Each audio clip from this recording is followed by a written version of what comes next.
Okay, we're going to go ahead and get rolling. Hi, this is Chris Kalinda, founder of the Strategic Leaders Academy, and I'd like to welcome everybody to webinar number 2, which we're going to focus on how we can double the productivity of our teams, even when people are working distributed. Of course, Gallup says that 67% of Americans report being unengaged at work, and that problem is only likely to get worse with distributed work. And so how do we, if we can turn those numbers around and get 67% of Americans to report being engaged at work in our workplace, then we've effectively doubled our productivity. So that's what we're about today. And how do we do this in a distributed environment? So a couple of rules of engagement. The first one is everybody's got access to the chat.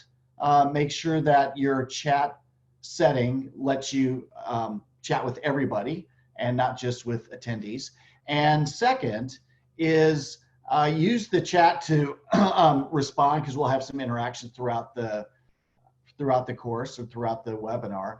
If you have a question, use the Q&A button, and that will flag for us that we've got a question from you. All right, and I'm going to leave the poll up for just a couple more minutes. So please let us know what you think. What subjects would be most useful to you in a master course? So go ahead and vote on that poll. And in the meantime, I am going to turn the con over to Tom Lucier, who is going to run this webinar. So Tom, over to you. Great, thanks, Chris. So welcome to Strategic Leaders Academy RAMP Workshop number 2, Double Your Distributed Team's Productivity, How to Organize for Sustainable Success. So last week, we introduced the RAMP model for the major crisis life cycle. So the initial react phase, where we are now with this coronavirus response, when government leaders are reacting to the crisis with huge changes to the environment and economy. So these are external to our business and outside our control. To the upcoming adjust phase, where leaders will get better knowledge and data on the timeline and effects of the crisis on their organizations, and will make more informed adjustments to their mission and strategy to find their new normal, leading to the manage phase of their new normal and how they'll prosper again. We talked about how to avoid staring at the pothole and get beyond the react phase by offering 5 shifts for your organization to consider in order to quickly find your new normal and prosper, as depicted by the green line on this chart. So over the next 5 weeks, we'll break down these major shifts into tactical actions you can work on now, starting with firefighting to gardening, or how to extricate yourself from the reaction phase, so you can find time to work on mid to long-term strategies so your organization can prosper post-crisis.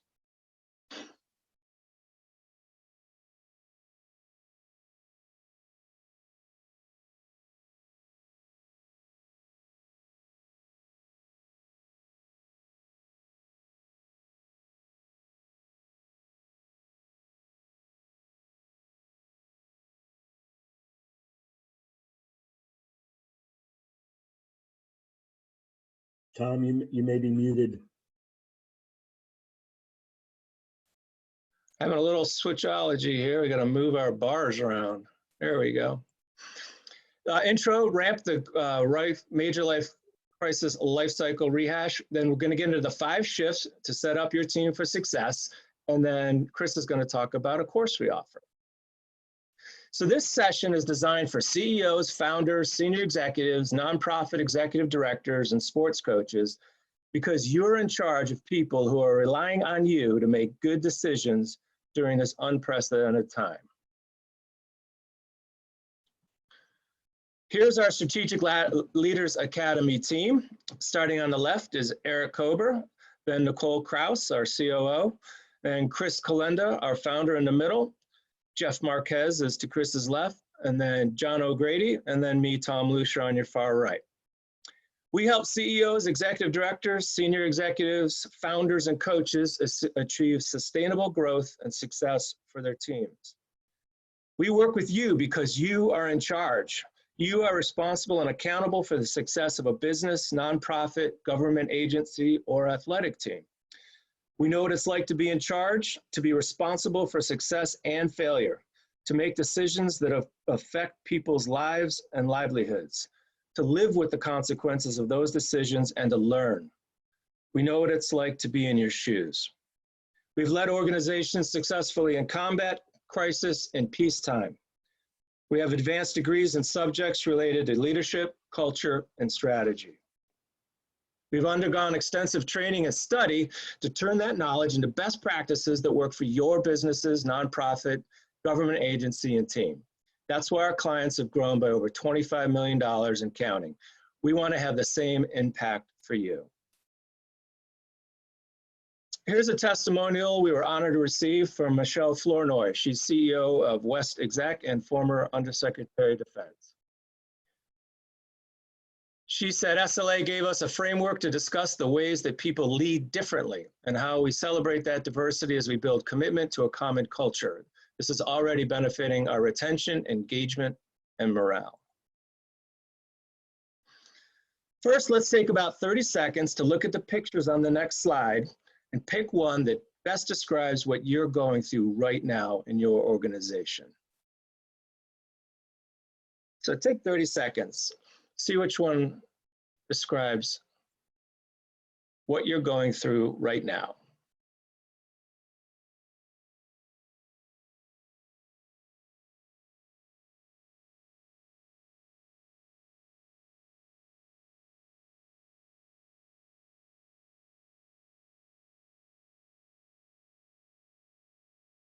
All right, does anyone want to share which picture they picked and why?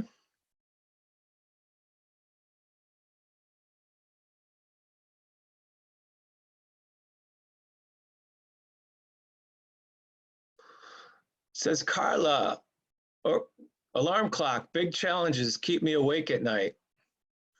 Tinker toys from Carla. Tinker toys, is that because you have kids at home?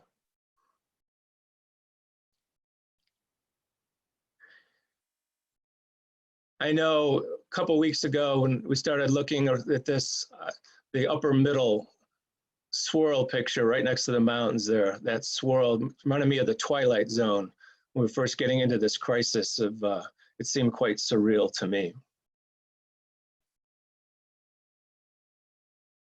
All right. Oh, making connections, thank you, with the Tinker toys. Great point. All right, I'm trying to maneuver all these different mouses. Here we go. All right.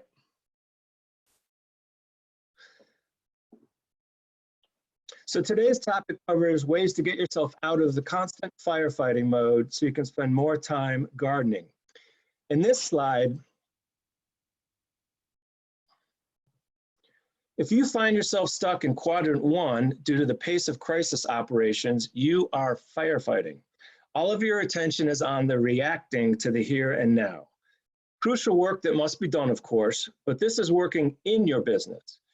But you also need to find some time to focus on quadrant 2.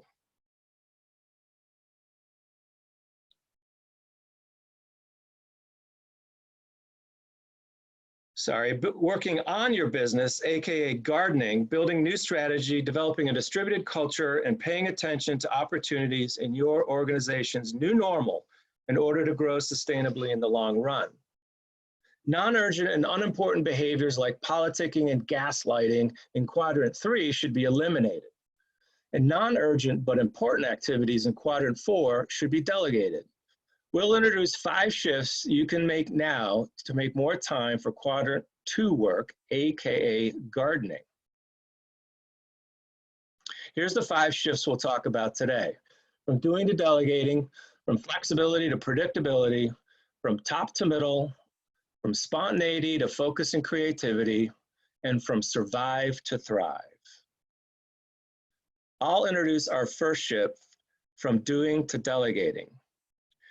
So one of the most basic ways to get yourself out of the constant drumbeat of firefighting or managing the crisis is to make time for strategizing, finding your organization's new normal and new opportunities, is to delegate some of your immediate tasks and decisions. Easier said than done, of course.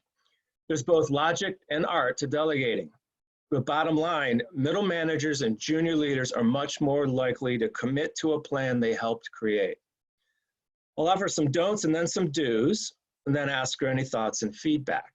First, don't succumb to the pressure of the crisis and make a snap decision to delegate big decisions to an unprepared assistant or middle manager. No one is confident after being surprised. And even if you have prepared them to make decisions on your behalf, make sure you don't delegate too much authority too quickly. You're likely to overwhelm them and break their confidence for some time. Second, even if the junior coworker is aware of your intention to delegate to them, don't assume they're ready to handle increased authorities, even if they seem bright, comfortable around senior leaders, or are socially adept. They may have that veneer of confidence, but may not have bought into your organization's values, nor may they know your vision and priorities. You could be unleashing a well-intentioned but wayward activist who zigs where you assumed they would zag. And third, don't clone yourself. By this we mean don't delegate to the person you think most embodies your thinking patterns. Avoid the mini-me. Cloning yourself only commits your organization to at best emulate whatever success you have brought to it. In order to prosper in times of uncertainty and change, you need to unleash the diversity of thought already resident in your workforce. Individuals may have a very different profile from those who have succeeded in the past, as well as those who are succeeding in the present. As long as a junior coworker understands your organization's vision, priorities, and strategy, let them bring a new mindset to deal with the challenges you are delegating. Let's go to the do's. First, set the junior coworker up for delegation success by mentoring them. Let them know in advance that you're thinking about giving them increased authority because you're confident they can handle it, not because you're swamped and don't have any better ideas. Make them feel confident that they're ready for the next step. Weave your organization's values and strategy into your mentoring, and make sure they have your priorities down pat so they can make informed decisions on your behalf. Second, nurture them before and after the act of delegation. Set your expectations up front. Have them sit in on meetings where you interact with your decision-making team so they see and hear how you apply the organization's vision, strategy, and priorities to a problem or opportunity. Tell them directly that you have confidence in their abilities. Encourage them to apply their own intellectual lens to the problem. You picked them for a reason. They can do this. The final do's are to let them fail and back them up. No one makes the correct decision every time, or even most of the time. And no one makes better decisions after failure if they get derided or punished for it. The key learning point to get across to the delegate is that there's a distinct separation between authority and responsibility. You are delegating authority to them to make decisions on your behalf in order to provide you more time for gardening tasks. But the responsibility for those decisions, especially the not so good ones, remains with you, the senior leader. We call it unity of command. There can be no confusion about that. You know, the buck stops here. The delegation truism is paramount. You can delegate authority, but not responsibility. If you delegate both, you're no longer in the leader role. Put simply, they need to know that you have their back. That'll keep them from decision paralysis and empower them to concentrate on making good decisions instead of worrying about the consequences of each. A way to set expectations and assure your delegate understands their authority is to have short weekly meetings in person or via phone or video chat. Review major decisions since the last drumbeat, review expectations, and discuss upcoming challenges as well as unfinished work. To ensure they're clear about their authorities, feel free to provide written expectations. Those are normally part of their position description anyway. You can also include in those written expectations exactly what authorities they've been delegated. This creates a paper trail that's helpful come employee review time. If they're still unclear how their written authorities are to be executed, use a few scenarios to test them. All right, question for the group. Have you ever tried to delegate to a subordinate and have them avoid the extra work? If so, what did you do to try to convince them to take on more authority?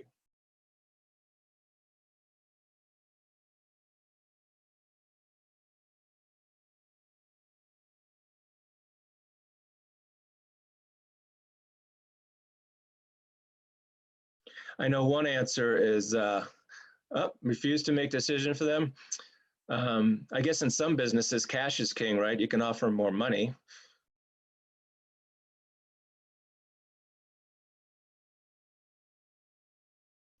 If they're still not comfortable, you thought you prepared them, but they're not comfortable. Maybe they need more mentoring and nurturing. You could offer to sit with them the first time that they're in the seat for you, kind of let them ride shotgun. And in my world, if nothing else, from Brian, remind them the experience expands their knowledge. Thank you. Worst case, maybe they're not right and you need to find someone else to delegate to. Thank you, Eric. I encourage them that they could do it. Yep, ask them a few leading questions. Yep. Lead them to the water. All right. Thank you very much for the input. So our next shift concerns flexibility to predictability. I'll turn it over to Chris Kalenda. Tom, thanks for that. And thanks for that great discussion about doing and delegating. I'm reminded about General Eisenhower, who always took responsibility for everything that happened and failed to happen. And responsibility, of course, different than blame. So he would always have the backs of his people. And that was critical to all of the innovations that preceded D-Day. People felt comfortable innovating because they knew Ike wouldn't throw them under the bus. So thanks for that. Go ahead to the next slide, please.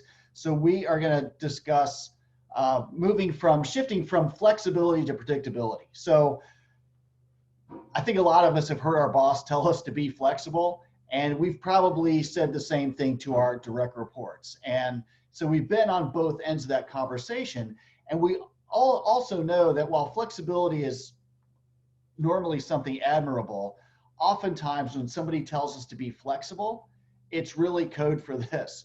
I have no idea what we are doing and what's going to happen next. I've got no idea where we're going to go from here. I am making it up as we go along. So please don't annoy me with any questions. Just be flexible.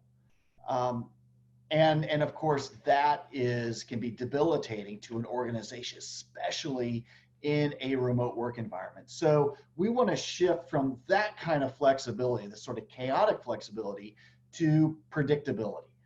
Organization predictability is what boosts your productive power. And this is especially true in a remote or distributed work environment. So predictability allows you to do routine things routinely and do them to a very high standard. And it also gives you time to focus on growth. And it provides your subordinates white space so they can be productive and power your growth as well. So here are some ways to bring the productive power of predictability to your organization. First is set your organizational rhythm.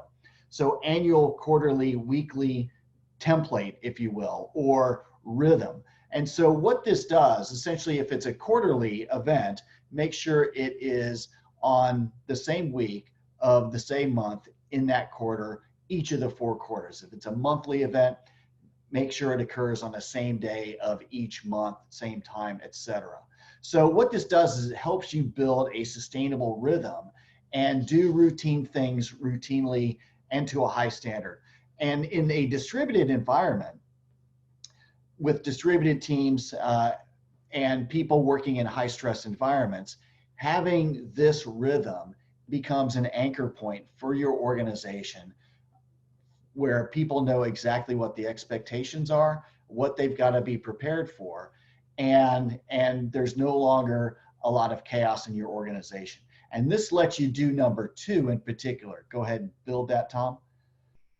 To respect and protect other people's time. So ideally, within this organizational rhythm, you are creating some white space for people that says, hey, this is time for you to organize, to plan, to coordinate your own meetings and efforts, And this is time that I commit to you that I am not going to mess with. I'm not going to parachute in and drag away this time unless, of course, it meets some sort of major crisis scenario. So this gives you a contract between you and your subordinates where they've got protected time where they can power your growth. And third is use routine check-ins to empower rather than micromanage. So there's all sorts of horror stories going on right now that we're hearing about how some managers are trying to micromanage their teams. So these sort of weekly or daily check-ins that go on and on and on and just become mind-numbing. One reported that this manager required all of their direct reports to be permanently on the video conferencing so this manager could watch everybody work. Absolutely insane. So instead of trying to do this to micromanage, use routine check-ins to empower. And of course that we're going to talk about at the end of this webinar, there are 4 great questions that you can use to, as a part of your check-ins, to empower your subordinates to make sure that they're staying healthy, they understand their priorities, and that you are giving them all the resources and guidance that they need to excel. Okay, so next slide. I want to drill down in one aspect of template, which is our weekly planning tips. So this is just a snapshot of what happens to be my Google Calendar.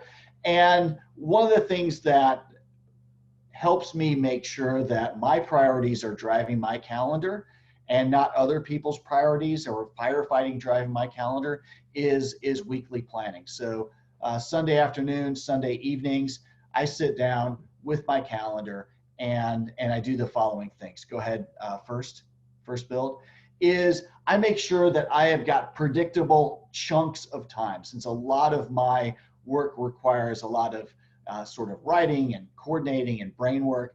I give myself Monday, Wednesday, and Friday mornings. Those are my chunks of time that nobody messes with, and I know that I can use to do my tasks. And people also know that I'm not going to use that. I'm not going to bother them during those times as well. Next is we put in all of our templated items. So those items in our weekly template that we are going to make sure that happen routinely. So whether they're the check-in calls or whether they're webinar rehearsals or webinars, those are my templated items and we don't violate those. Third is I set aside my weekly goals. So Google Calendar's just got this great tool where you can click on your tasks or your goals, and instead of tasks, I just make them goals. And I place those goals. Go ahead, next build. So I organize those goals, figure out what I want to achieve that week. Those are my priorities. And then I dedicate time to achieving those goals. And once again, that's time that is reserved for those kind of actions and not for firefighting. So that's a weekly planning tip, and we'll drill down even more in the follow-up course. So I'm going to pause for any questions.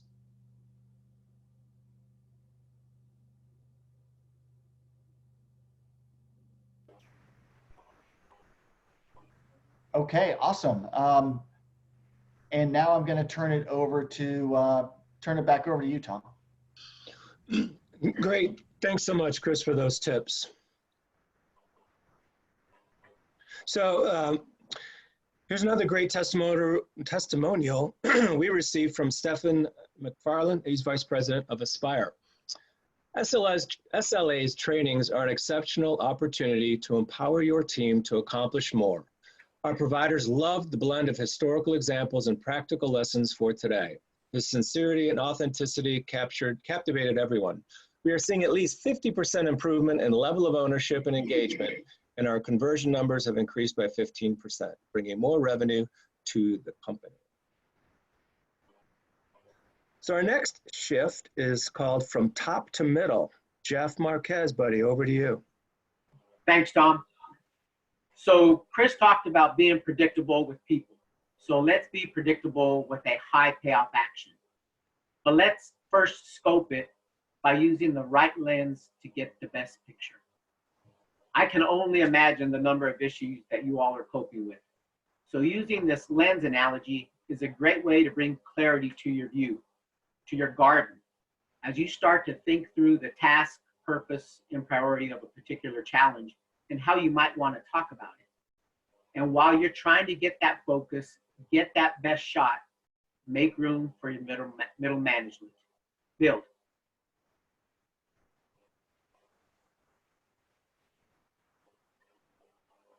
Engage them. Engage their energy and experience. We talk about them being the heart and soul. And like a garden needs a little TLC, give them some TCC. Trust, connect, and collaborate. Remember, they have the most direct and recent experience. And with their involvement comes ownership that can lead to influence on the team. Build. Influence, where they become coaches. A force multiplier, improving organizational culture and trust, and perhaps bringing a little clarity to your own thoughts. So let me share a low investment, high return tip. Next slide, Tom. Be predictable with what I like to call the core session. Think about the name itself when people see it on a calendar and what message that sends. Simply arrange virtual time with your middle management. Pick the lens, share the view, and tell them where you need their help, their focus. Don't be surprised if they might want to change that lens though. And as Chris mentioned, don't forget to give them time to think. At go time, repeat, but TCC is the order of the day. And while you want their thoughts and ideas, they want yours. Be open, vulnerable, be human, and watch the trust meter start to climb. This is not an all hands. It's an interaction, and open-ended questions are a great way to get connected. And after you wrap it up, what are you going to say to your coaches? What are they going to say to their teams? Were you and they present? Listening actively? Might a one-on-one be helpful for someone? Might a one-on-one be helpful for you? Look, I think we could all admit that this virtual approach is going to be with us for a while. So engage, adapt, and strengthen your core. I'll pause for any questions before turning it back over to Tom.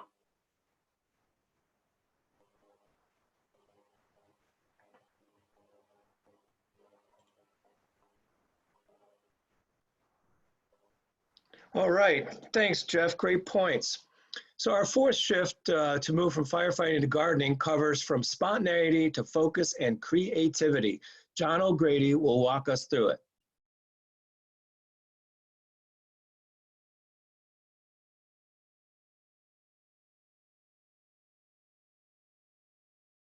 Hey, do you have me, Tom? Sure do. Great, thanks. If you could go ahead to the next slide. Hey folks, so again, John O'Grady here, and go ahead and build that again, Tom. And Jeff, really great points. I really appreciate that. And so what I'm going to talk to you now is about the shift from spontaneity to focus, which will then really transition into a period of creativity, which is ultimately where we're trying to go with the garden view, the longer term view. And so what you find is the focus really is the ability to resist the urge to indulge in spontaneous behavior. And I would imagine right now, in a moment of crisis, having been trained to lead through moments of crisis my entire adult life and a lot of the experience that this group brings, we understand how you can start getting focused on a whole bunch of little tiny discrete things that really don't allow you to go ahead and actually dial in with a precision that you need to. Go ahead and build, Tom. And so what you want to do is try to remove all these spontaneous actions that don't actually contribute to you achieving your predetermined goals, whether that be a goal for a day, goal for the week, and then ultimately, again, like we've been talking about, to lift your eyes to the horizon and those longer term goals so that you're positioned well coming out of this. And so You know, that probably looks a lot like these impromptu meetings maybe that people are requesting of you because of something that they believe maybe is particularly urgent or pressing, and really just filtering through that before actually just jumping into it. It could be the incessant checking of an emails. All these spontaneous behaviors actually cause you to lose focus, and you're not nearly as intentional or purposeful as you should be. And so remove some of those actions. As well, if you build the next one.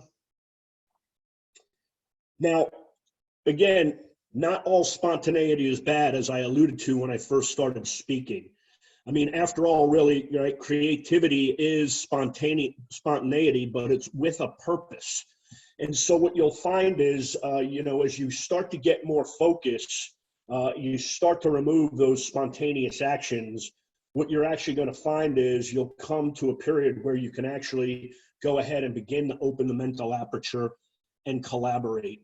And so if you would go to the next slide, please, and go ahead and build. And so really it's, you know, a matter of, again, some specific discrete things that you can do with your team. And you can also coach your middle management or direct reports through as well. And so it's taking that inventory of those spontaneous activities. They may feel good in the moment. They may make you feel like you have some sense of control, but in the aggregate, really what they're doing is they are taking away from the focus that is critical at a time like this, not only from as an individual, but also organizationally. Go ahead and build. You know, you could get an accountability partner or coach, right? Somebody that you kind of go through your day, go through your week with, and say, okay, hey, here are the key things that I really am doing so that I can stay focused. And then circle back at the end of the day with that individual and, you know, really kind of check in and take an account of how well you did. And it's not to beat yourself up by any stretch of the imagination. And it's not to beat up, you know, direct reports. It's a collaborative effort, again, so that we can bring out the best in each other. Go ahead and build. In the military, especially in the Army, we have this phrase we call the first 1,000 meters and the last 1,000 meters are the most important ground you'll cover as you're going to an objective and trying to maybe seize a building or attack a particular structure. And really what that means is it's that first part of what you're doing and how you begin it and then how you end it. Everything in the middle will take care of itself. And so, you know, how do you start your days? And then how do you end your days? And taking some time in the beginning of your day before you jump into all that spontaneous activity and really thinking about the intention and purpose that you're going to bring to that day. And then again, kind of on the back end of the day, taking an account of everything that happened and you know, just be thankful that you were able to go ahead and do all the great things that you did do, and then be prepared to move into the next day. It's a similar analogy. And then last, and then this is the respirator analogy, and it's probably particularly fitting at this particular time with this particular crisis. But this is, again, an analogy that gets at the idea that I was talking about in terms of you narrow your focus, and then at a point that allows you to actually open up your mental aperture.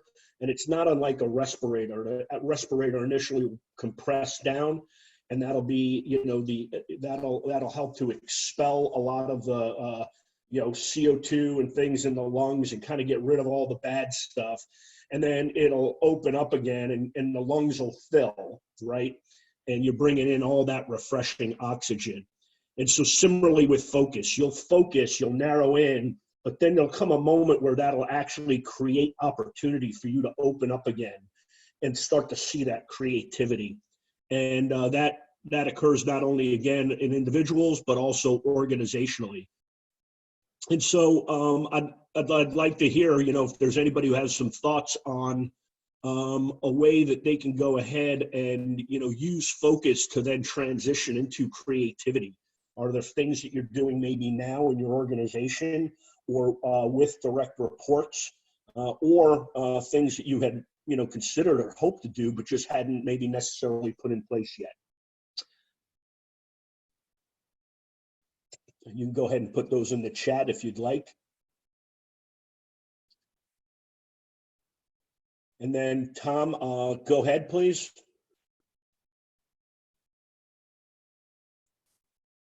And I'll turn it over to you, and thank you all very much. I love the use of chunks of time to focus and grow the business. That's great. Thank you. Great, thanks, John.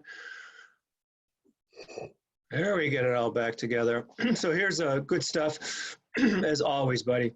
So here's a testimonial we recently received from Greg Williams. He's the defensive coordinator for the New York Jets. John O'Grady spoke to our New York Jets defense Friday and was outstanding. His message and ability to communicate with our guys was special. His ability to speak to the entire audience but make each person feel as if he was talking to only him was great. He was able to keep everyone in the meeting room focused on the message and alert for more. John has a great understanding of how to get his audience not only to listen, but also to feel his message. Our players are still talking about the message and repeating the objectives learned. I would strongly recommend giving your group, team, department, or company the opportunity to listen and feel the messages John O'Grady can communicate to improve performance and production. Great stuff. All right. Our final shift concerns transitioning from thriving to surviving. Eric Kober will explain what that entails. Eric. Thanks, Tom, and thanks to all of you joining us today. It's been such a rich discussion already. I appreciate all the points that everyone's contributed. And to continue the great conversation, I want to just share a few great hacks that I believe will help you and your team to go from survive to thrive, even in times of crisis. But first, I think we need to answer a couple questions. What does it take to thrive? And with that, what does it even mean to thrive? Thriving actually means growing, adapting, becoming more and more resilient with each and every adversity. And you've heard some great advice and tactical tips to getting after that. Otherwise, the name of the game is really just surviving. And as we all know, that only lasts for a season. And death is always lurking around the bend. It's just a matter of time. Simple success means the right conditions exist to succeed, but only the most determined and passionate organizations can scale that success and truly thrive. I'm going to share with you right now 3 very practical ways that can help you, your team, or your organization begin to thrive, even when working remotely, geographically distributed, and in the toughest of times. The first hack, as you see here, is to create more energy, which will help you to be able to use your time more effectively.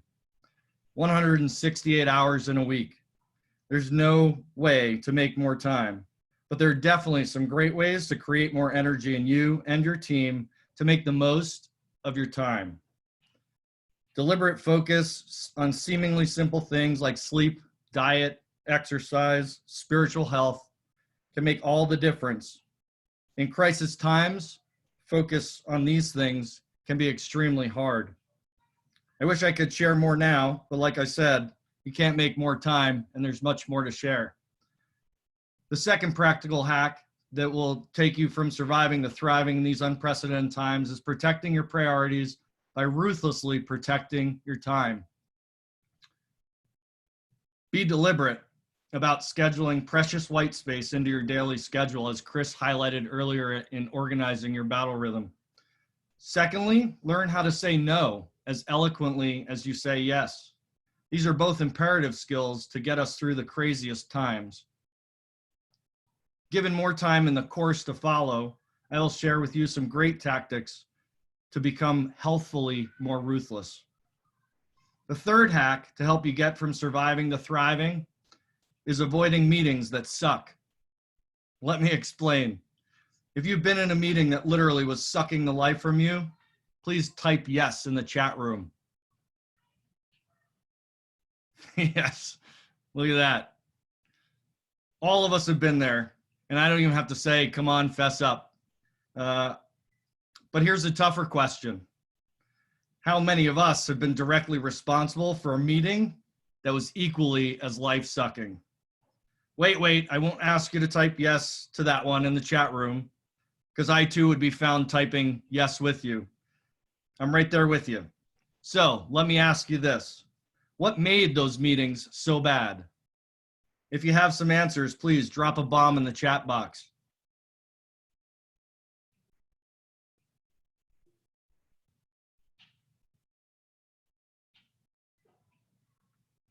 Anybody have any ideas? Think back to that terrible meeting.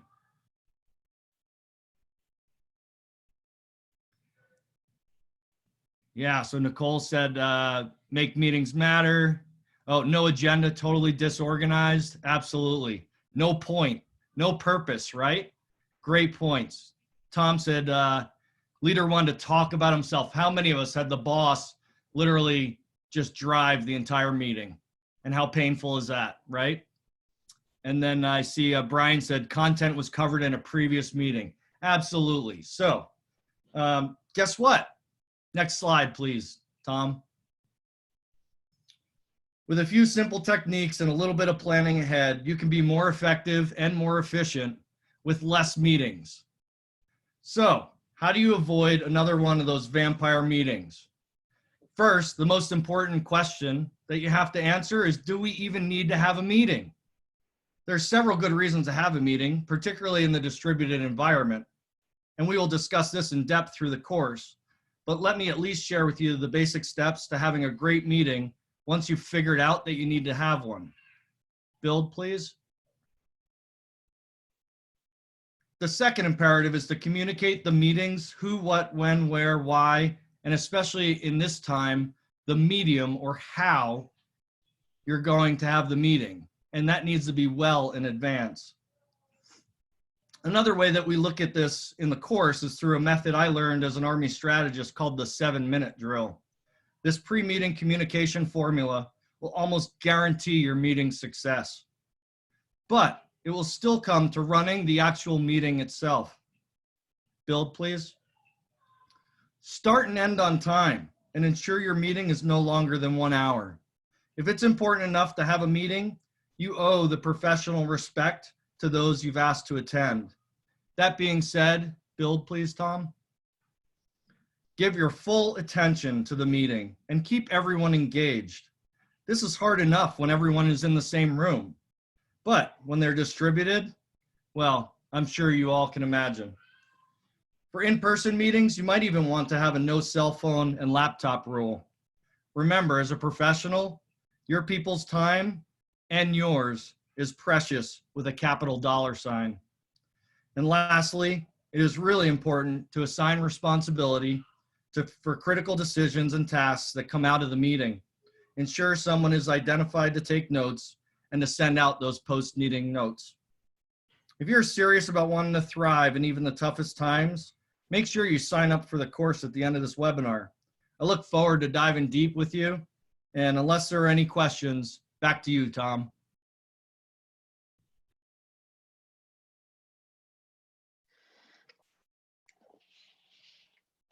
All right. Thanks, Eric. Thanks, brother. That's great stuff. So, during a crisis like the one we're in now, if you get this wrong, you'll continue in the firefighting mode, doing too much, unable to spend time on gardening tasks or growing your business.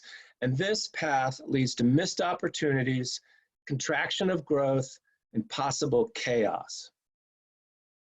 Conversely, if you get this right, you and your team will share the firefighting and gardening tasks, helping you find your organization's new normal and a stable path to sustainable growth and prosperity on the other side.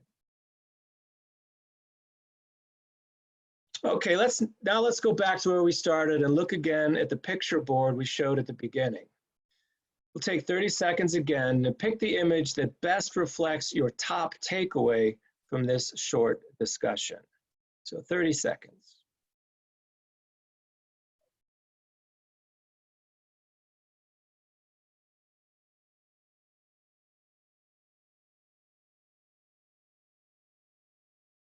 When you found a picture that best describes your top takeaway, please throw it in the chat box.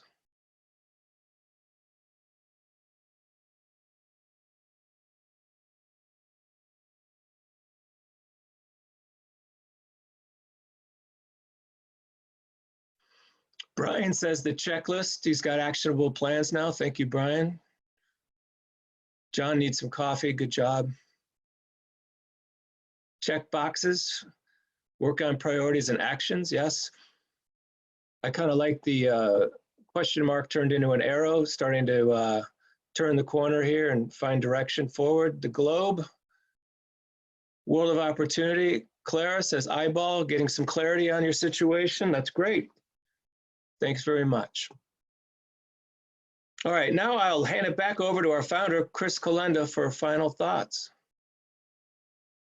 Hey, thanks, Tom, and thanks for all the great tips from everybody. I am going to relaunch this poll just in case you haven't had a chance to vote on what subjects would be best for you in a masterclass or you would find most valuable. So while you're doing that, of course, there are 4 broad ways that SLA supports CEOs, founders, senior executives, nonprofit executive directors, and of course, head coaches and other sports coaches. So we do keynote speaking. All of us are highly accomplished speakers. We've done it for 30 plus years. We do training and workshops to include these kind of trainings online. And we've got online courses like one we're going to discuss here in just a minute. We've got a whole suite of those for you and your team. And then, of course, we'll do more robust consulting. Next slide, please.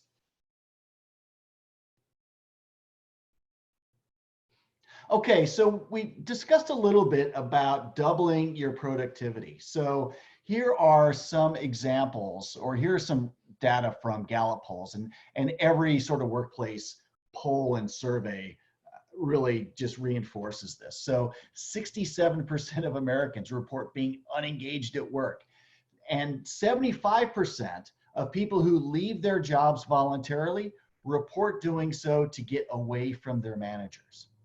So think about this. For somebody, just to make the math easy, for somebody who is making $100,000 a year, we are essentially losing $67K from that person in unproductive activity. So in the chat room, if you could just identify some unproductive activity that you see happening at a workplace. Just go ahead, type in what you see.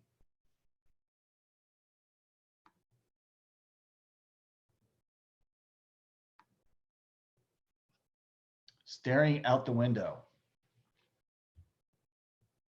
Oh, Carl, I like that. Eyeball equals clarity. All right. What other? Yeah, definitely social media. People using social media. That's a popular one.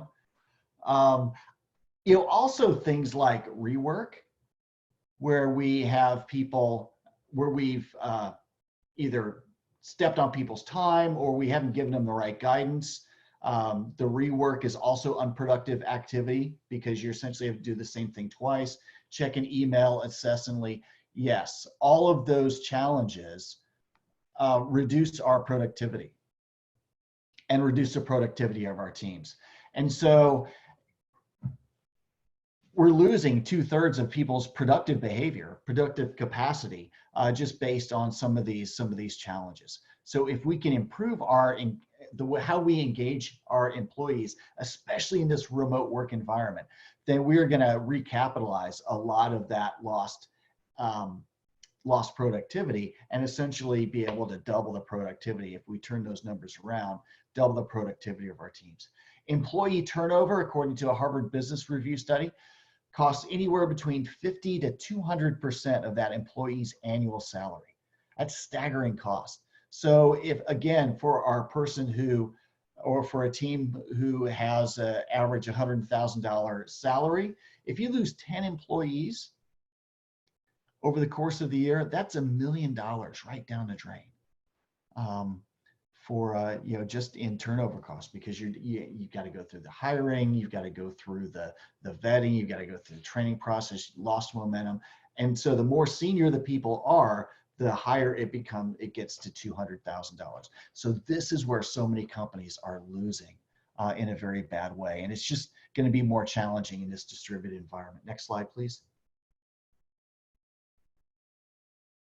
So one more person engaged at work, $33,000 return. One employee retained who averages $100,000 salary, that's $100K return for you and your company. Go ahead.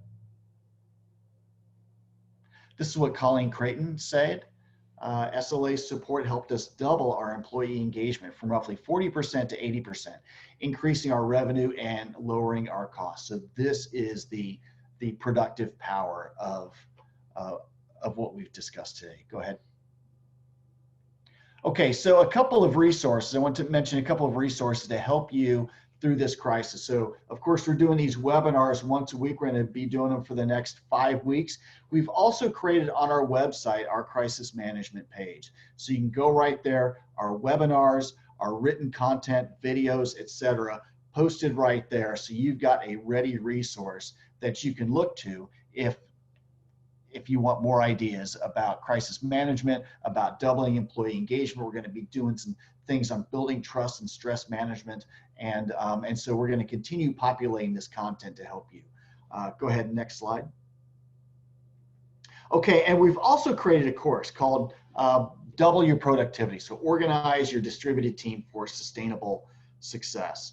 So we've talked in this webinar, just some time-tested ways to boost performance.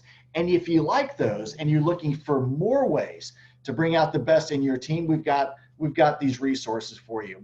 Already mentioned the website page, and we're also putting together this particular course.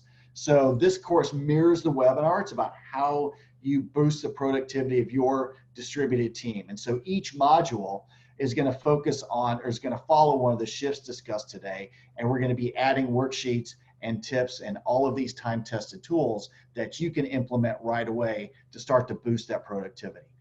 Go ahead and build. So we're offering this course for just $197. We've got 47 coupons available for 20% off. So once you hit enroll in this course, you'll type in the coupon code productivity, and that takes 20% off. So the course is under construction. It's available right now. We're going to finish building that course this weekend with all of the tools at your disposal. And of course, we offer 2 guarantees with all of our courses. Go ahead, build. The first one is a 7-day, no questions asked guarantee. So you enroll in the course, you check out the content, and if after a week, you've had a chance to look at it and you say, you know what, this is just not for me, or I don't think I'm going to get value from it, just email me and say, hey, Chris, I'd like my money back, and boom, you're going to get 100% refund, no questions asked, and you'll get it right away. Our second guarantee, go with the build, please, is our 90-day results guarantee. So if you've done the worksheets and you've gone through the course and you're still not seeing positive results after 90 days, we are going to continue to work with you one-on-one until you do, or we're going to refund your investment. So we are that confident that you are going to see great results in this course. Okay, so after this webinar, we're going to send you some resources to include the link to this webinar. We're going to also include the links to the courses, to our website page, etc. So and other ones, so you can be leaning forward on this crisis. Go ahead, next slide, please. Okay, last client testimonial, or final client testimonial. We've got tons of them. So Jim Thaden from the Central Asia Institute said that we faced major problems. Our revenues were in free fall, employees were pulling in different directions, and there was little integration and no progress. Thanks to SLA's support, our management and governance are now highly integrated. We have very high degrees of engagement, accountability, and ownership. And this helped us build a strategy that created $2 million annually in new revenues. Go ahead, last slide. Okay, so our next webinar, which will be the same time next week, is going to be talk about building trust for your distributed team. So this, I know, is a big issue on everybody's mind. I think everybody voted for this as one of the things that they wanted to engage with in the poll that we had up. So we're going to talk about ways to build trust even when you're not face to face with your employees. And so this is one that we think is also going to have high payoff. Next slide. Okay, finally, again, this is our team, Strategic Leaders Academy team. You can contact any of us if you've got follow-up questions. Those are our email addresses. So it's the handle at strategicleadersacademy.com. So I'm going to pause now for any questions, comments, from the audience.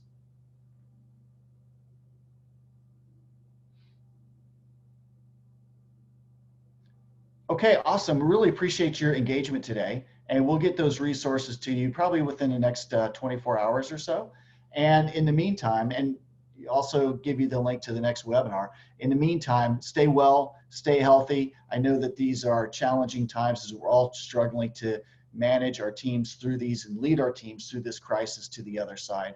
So we appreciate your time and energy today. Thanks. SLA teams, please stay on.